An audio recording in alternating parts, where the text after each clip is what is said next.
नमस्कार सभी पेंशनर्स का स्वागत है एक बार फिर से हमारे इस YouTube चैनल पर। दोस्तों इस वक्त की पेंशन धारकों के लिए बेहद ही महत्वपूर्ण और इम्पोर्टेंट खबर निकलकर सामने आ चुकी है। जी हाँ दोस्तों, गोवा में EPS 95 पेंशनभोगी 9 दिसंबर को राष्ट्रीय स्तर पर सम्मेलन, 10 और 12 को दिल्ली में रामलीला मैदान में अनशन। जी हाँ दोस्तों, आप सभी के लिए यहाँ पर बड़ी खबर निकलकर हाल फिलहाल में सामने आ चुकी है, तो इसके बारे में भी बात दोस्तों इस वीडियो के अंदर करने वाली हैं। साथ ही दोस्तों बात करेंगे पेंशन हैक न्यूज 2024 को लेकर। रिटायर्ड सरकारी कर्मचारियों के लिए बड़ी खबर है। अब हर महीने पेंशन की राशि 15,000 रुपये हो सकती है आप सभी के लिए बढ़ोतरी। तो आखिरकार 63 साल की उम्र से ऊपर के पेंशन होल्डर को 10% ज्यादा पेंशन की राशि कैसे मिलेगी और हर महीने 15,000 रुपये तक की पेंशन में बढ़ोतरी किस प्रकार देखने को मिलेगी, इसके बारे में भी दोस्तों आज की इस वीडियो के अंदर बात करेंगे। साथ ही साथ दोस्तों आप सभी के लिए खुशखबरी बताई जा रही है। पेंशन से कम्यूटेशन की कटौती पर लगी रोक सभी के लिए लागू है। जी हाँ दोस्तों, खुशखबरी आप सभी के लिए बताई जा रही है। पेंशन धारकों को शानदार तोहफा मिला है।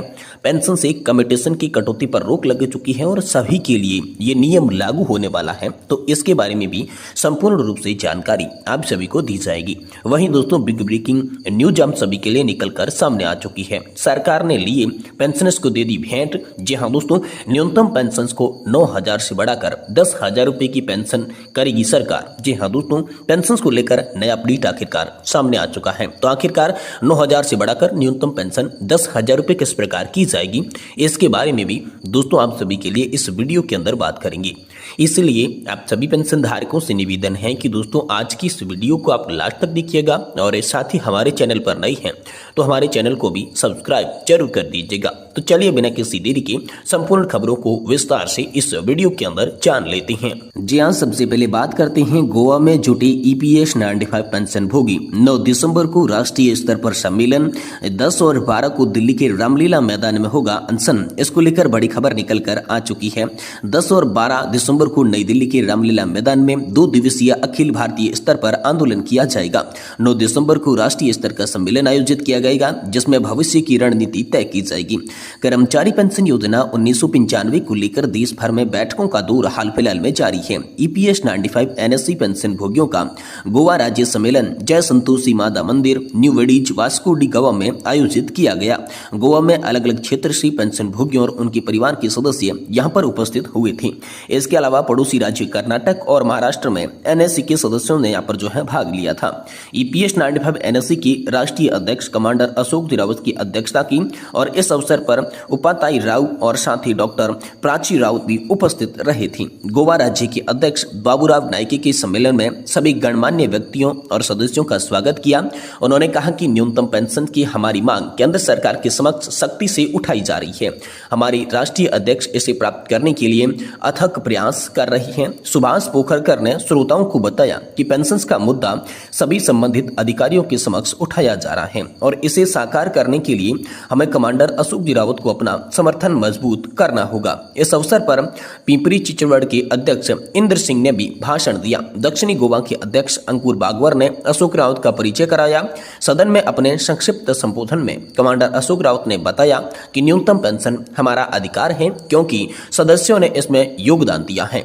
हम अपने अधिकार को प्राप्त करने के लिए अपनी लड़ाई को आगे बढ़ाएंगे और बताया कि 9 दिसंबर को राष्ट्रीय स्तर पर सम्मेलन आयोजित किया जाएगा जिसमें भविष्य की रणनीति हम सभी के लिए तय की जाएगी। इसके अलावा 10 और 12 दिसंबर को नई दिल्ली के रामलीला मैदान में 2 दिवसीय अखिल भारतीय स्तर का आंदोलन किया जाएगा ताकि केंद्र सरकार पर न्यूनतम पेंशन लागू करने के लिए दबाव बनाया जा सके। उन्होंने बड़ी संख्या में भाग लेने की अपील की।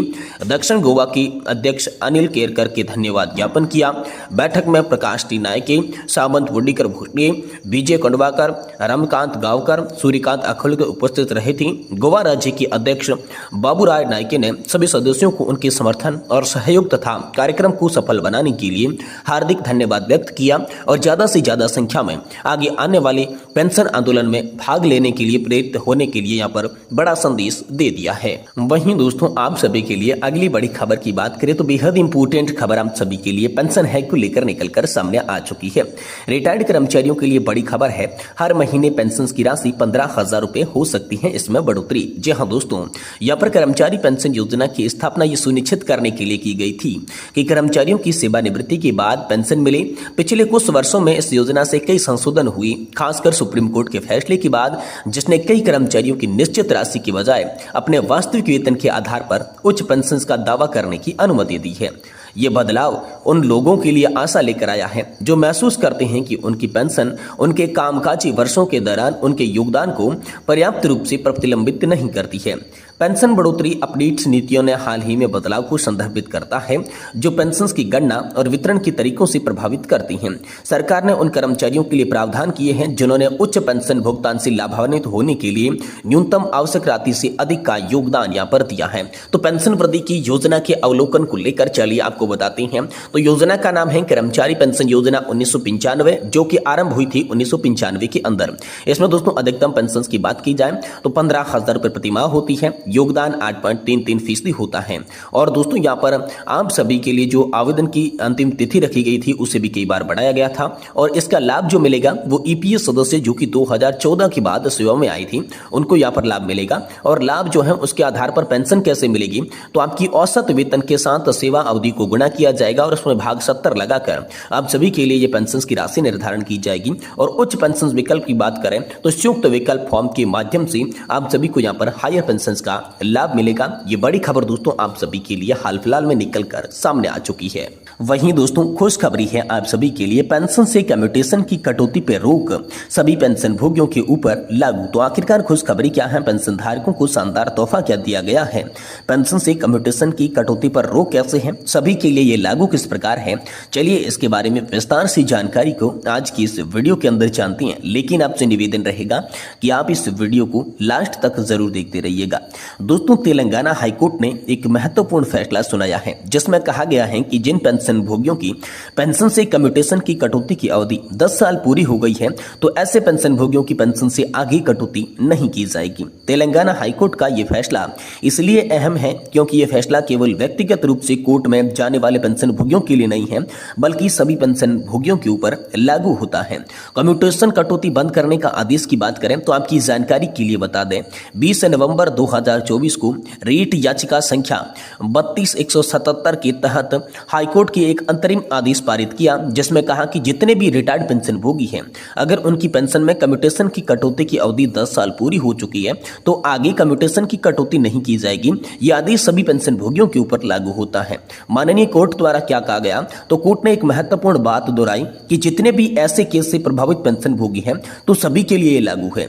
आदेश में स्पष्ट रूप से कहा गया है कि बड़ी संख्या में इस प्रकार की व्यक्तिगत रूप से याचिकाओं की मामले आने के कारण न्यायपालिका का अनावश्यक बोझ पड़ता है, इसलिए ऐसे केसों से संबंधित सभी पेंशन भोगियों के ऊपर ये लागू माना जाएगा।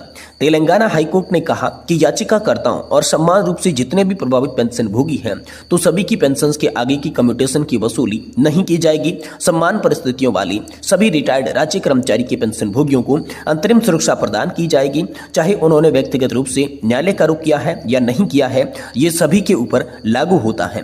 तेलंगाना हाईकोर्ट के इस फैसले के बाद भारत पेंशन भोगी समाज ने केंद्र सरकार से मांग की है कि कोर्ट के इस फैसले को केंद्र सरकार के पेंशन भोगियों के ऊपर भी लागू करें। भारत पेंशन भोगी समाज ने कहा, संविधान के अनुच्छेद 14 के तहत सभी नागरिकों को समानता का अधिकार प्राप्त है। यदि समान परिस्थितियों वाले राज्य के पेंशन भोगियों को राहत मिल सकती है तो केंद्र सरकार के पेंशन भोगियों को इस प्रकार की राहत क्यों नहीं मिल सकती। इसलिए भारत पेंशन भोगी समाज ने मांग की है कि DOPPW का एक सर्वसामान्य आदेश जारी करें और केंद्र सरकार के पेंशन भोगियों को भी राहत प्रदान करें ताकि पेंशन भोगियों को अनावश्यक रूप से कोर्ट का रुख न करना पड़े, जिसमें कोर्ट और पेंशन भोगी दोनों का समय बचेगा और उचित यहाँ पर जो है न्याय पेंशन धारकों को मिल पाएगा। ये अपील केंद्र सरकार से तेलंगाना हाईकोर्ट के फैसला आने के बाद भारत पेंशन भोगी समाज के द्वारा की गई है।